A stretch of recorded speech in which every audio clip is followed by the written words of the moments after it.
আসসালামু আলাইকুম। আজ দেখাবো ইডলি।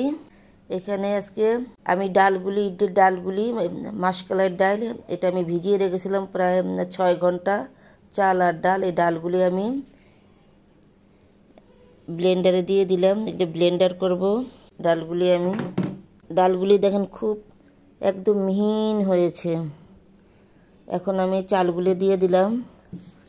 আমি 2 কাপ ডাল দিয়েছি আর চাল দিয়েছি 4 কাপের মতো। আমি এগুলি প্রায় 6 ঘন্টার মতো আমি ভিজিয়ে রেখেছি।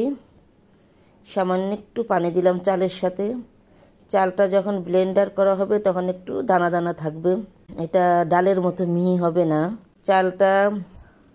চাল এবং ডাল যখন ভিজিয়ে রেখে 6 ঘন্টা পর আমি আবার ব্লেন্ডার করার পরে এগুলি আবার আমি বাটিতে রেখেছি, বাটিতে হয় না সেজন্য আবার বড় একটা হাঁড়িতে রেখেছি।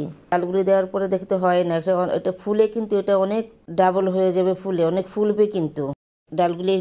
এটা ব্লেন্ডার করার পরে আমি প্রায় 10 ঘন্টার জন্য এটা ঢাকনা দিয়ে একটু গরম জায়গায় একটু রেখে দেবো। এখন 10 ঘন্টা পরে একদম সুন্দর কি কালারটা এসেছে, দেখেছেন? আমি এখন আবার এখানে একটা ভাপের মধ্যে এভাবে ইডলির সাজে আমি বসিয়ে দিলাম।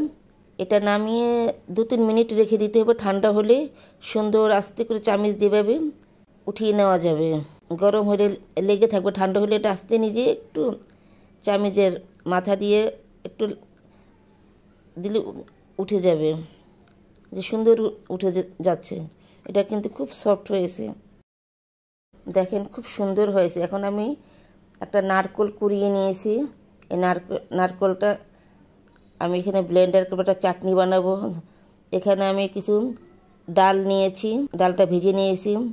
আদা নিয়েছি, কিছু আদা কুচি নিয়েছি, কাঁচামরিচ, কিছু সামান্য পরিমাণ তেঁতুল আন্দাজ মতো, ধনিয়া পাতা, লবণ একসাথে আমি সামান্য একটু পানি দিলাম, দিয়ে একটু ব্লেন্ডার করতে হবে। একটু নারকেলগুলো একটু মিহি হবে, আর একটু পানি লাগবে। ব্যাটারটা একটু মোটা হয়ে গেছে, একটু পাতলা লাগবে, বেশি পাতলাও না মোটাও না। এই যে মিডিয়াম, দেখেন কি সুন্দর কালারটা হয়েছে।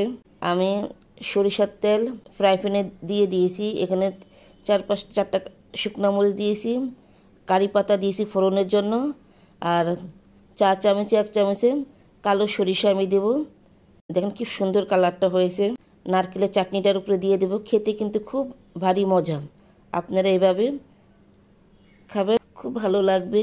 আল্লাহ আপনাদেরকে সবাইকে ভালো রাখুক।